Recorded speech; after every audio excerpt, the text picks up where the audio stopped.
Hi everyone, welcome back to my channel. ఎలా ఉన్నారందరూ? ఈరోజు మన ప్రయాణం శ్రద్ధ, భక్తి, చరిత్రను కలిపి ఉన్న ఒక పవిత్ర స్థలానికి. ఇది సరళ మైసమ్మ ఆలయం. సరళ మైసమ్మ టెంపుల్ వెళ్ళే ముందు ఇంకొక అద్భుతమైన ఆలయాన్ని చూయిస్తాను రండి. మన పురాణాల ప్రకారం ప్రతి గ్రామానికి, ప్రతి ప్రాంతానికి ఒక దేవతా శక్తి ఉంది. అలాగే ఈ ప్రాంతంలో ఎంతో కాలం క్రితం ఓ పర్వత మేడపై ప్రత్యక్షమైనట్లు భక్తులు నమ్ముతున్నారు. ఆది కవి మహర్షుల తపస్సుతో సంతృప్తి చెందిన ఆది మహావిష్ణువు స్వయంగా ఇక్కడ ప్రత్యక్షమయ్యాడని చరిత్ర చెబుతోంది. ఇక్కడ ఆలయం స్థాపనకు గల కథల ప్రకారం ఈ గుట్ట ప్రాంతం ఒక పవిత్ర తపోభూమిగా ఉన్నది. ఎంతో మంది ఋషులు ఇక్కడ దీర్ఘకాలం తపస్సు చేశారు. ఆ తపస్సుకు ఫలితంగా విష్ణు పరమాత్మ స్వయంగా తన మూర్తి రూపాన్ని ఈ భూమిపై ప్రతిష్ఠించాడు. ఈ ఆలయం యుగయుగాల నాటి చరిత్ర కలిగి ఉంది. ఇక్కడ భక్తులు నమ్మే విశ్వాసం ఏంటంటే ఆది మహావిష్ణువు దర్శనం వల్ల జన్మజన్మల పాపాలు పోతాయంట. ఇక్కడ విశేషం ఏంటంటే ఈ దేవాలయం ఎంతో పురాతనమైనదని స్థానికులు చెబుతున్నారు. ఇక్కడ ప్రతి సంవత్సరం ప్రత్యేక పూజలు, అభిషేకాలు ఘనంగా నిర్వహిస్తారు. ఈ ఆలయం చుట్టూ ఉన్న ప్రకృతి దృశ్యాలు, పచ్చటి చెట్లు, కొండలు మనసుకి ఒక అనిర్వచనీయమైనవని తెలుస్తుంది. ఇక్కడ మహావిష్ణువుని దర్శించుకుంటే సకల శుభాలు, విజయాలు లభిస్తాయనే నమ్మకం ఉంది. ఆలయానికి చేరే మార్గం చిన్నదైనా అక్కడి పవిత్రతను ఒకసారి అనుభవిస్తే మళ్ళీ మళ్ళీ రావాలనిపిస్తుంది. ఇలాంటి అపూర్వమైన స్థలాల గురించి మరిన్ని విశేషాలు తెలుసుకుందాం. ఈ ఆది మహావిష్ణువు ఆలయం సన్నిధిలో ప్రకృతి సౌందర్యాన్ని మరింత గొప్పగా చూపించే ఒక అందమైన చెరువు ఉంది. ఈ చెరువుని ఆది మహావిష్ణువు చెరువు అని స్థానికులు ప్రేమగా పిలుస్తారు. ఈ చెరువు ఆలయం చరిత్రకు భాగం. పురాణాల ప్రకారం ఇక్కడి మహర్షులు తపస్సు చేసినప్పుడు తమ శుద్ధికి, ఆచమనానికి ఉపయోగించిన పవిత్ర జలధారలే ఈ చెరువుగా రూపుదిద్దుకున్నాయి అంటారు. భక్తులు నమ్మే విశ్వాసం ప్రకారం ఈ చెరువులో స్నానం చేస్తే శరీర శుద్ధితో పాటు ఆత్మశుద్ధి కూడా జరుగుతుందట.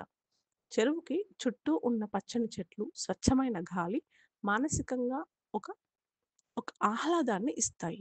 పక్షుల కిలకిల ధ్వని, నీటి అలల మృదువైన శబ్దం ఇవన్నీ కలిసి ఒక దివ్యమైన ప్రకృతి మంత్రమై మారుతాయి.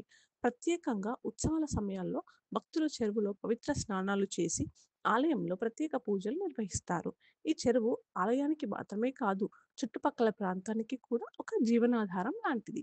ఇక్కడికి వచ్చిన ప్రతి ఒక్కరూ ఒకసారి ఈ చెరువును చూసి ప్రకృతితో కలిసిపోయిన ఆ విశిష్టతను అనుభవించాల్సిందే. హైదరాబాద్ శివారు ప్రాంతంలో ప్రకృతిలో ఒదిగినట్టుగా ఉన్న ఈ ఆలయం మైసమ్మ తల్లి ఆలయాల్లో ఎంతో ప్రత్యేకతను సంతరించుకుంది. ఇక్కడ మైసమ్మ తల్లి గ్రామ దేవతగా పూజిస్తారు. ప్రతి సంవత్సరం జాతర సమయంలో ఇక్కడ భక్తులు పెద్ద సంఖ్యలో వచ్చి ప్రత్యేక పూజలు చేస్తారు. ఇక్కడి వాతావరణం ప్రశాంతతను పంచుతుంది.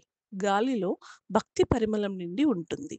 ఆలయ సమీపంలో ఉన్న చెరువులు, పచ్చటి చెట్లు మరింత శాంతియుతమైన అనుభూతిని ఇస్తాయి. సరళమైసమ్మ ఆలయానికి వచ్చి మనస్సు నిమజ్జనం అయ్యేలా దేవి ఆశీస్సులు పొందండి. ఇక సరళమైసమ్మ టెంపుల్ విశేషానికి వస్తే భక్తి పరంపరలో ఒక గొప్ప స్థానం సంపాదించుకున్న దేవత సరళమైసమ్మ తల్లి. ఈ తల్లి చరిత్ర పౌరాణిక గాథల కంటే కూడా ప్రజల నమ్మకాలు, శ్రద్ధతో ఏర్పడిన అనుభూతి. పురాణ విశ్వాసం ప్రకారం మైసమ్మ తల్లి అనగా మై అంటే నీరు, అమ్మ అంటే తల్లి, అంటే మైసమ్మ తల్లి జలశక్తి యొక్క రూపం. పల్లెల్లో వర్షాలు కురవాలని, చెరువులు నిండి పంటలు పండాలని, ప్రజలు సుఖశాంతులతో ఉండాలని ప్రార్థిస్తూ మైసమ్మ తల్లిని పూజించేవారు. సరళ మైసమ్మ విశేషత ఏంటంటే సరళ అంటే సూటిగా, నిరాడంబరంగా అని అర్థం. దేవత యొక్క సహజ స్వరూపానికి సంకేతం. ఈ తల్లి అత్యంత శక్తివంతంగా భక్తులకు కనిపిస్తుంది. ఒకానొక కాలంలో ఈ ప్రాంతం వరదలు, కరువులతో బాధపడుతుండగా స్థానిక ప్రజలు మైసమ్మ తల్లి ఆశీస్సుల కోసం ప్రార్థించారట. తల్లిని సంతోషపెట్టిన తర్వాత వర్షాలు సమయానికి పడినట్లు, పంటలు బాగా పండినట్లు స్థానిక కథల్లో చెప్పబడింది. అప్పటి నుంచి ప్రతి సంవత్సరం ప్రత్యేక జాతరలు, బోనాలు, పూజలు ఘనంగా నిర్వహించడం ఒక సాంప్రదాయంగా మారింది. సరళమైసమ్మ ఆలయం వద్ద భక్తులు తమ కోరికలు తీర్చుకోవడానికి ప్రత్యేక పూజలు చేస్తారు. విశ్వాసం ప్రకారం తల్లి కరుణ పొందితే జలశక్తి ఆశీర్వాదం ద్వారా సకల ఐశ్వర్యం, ఆరోగ్యం, సంకటాలు తొలగిపోతాయని నమ్ముతారు.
ప్రతి సంవత్సరం సరళమైసమ్మ తల్లి దివ్యక్షేత్రంలో ఒక ప్రత్యేక సాంప్రదాయం కొనసాగుతుంది. అదే వనభోజనాలు.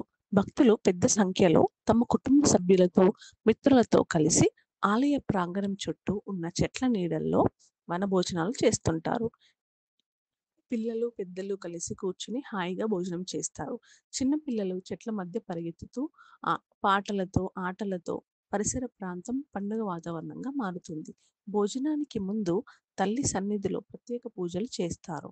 దైవ సన్నిధిలో ప్రకృతి ఒడిలో భోజనం చేయటం అది నిత్య జీవితపు ఒత్తిడిని మరిపించే ఒక దివ్య అనుభూతి.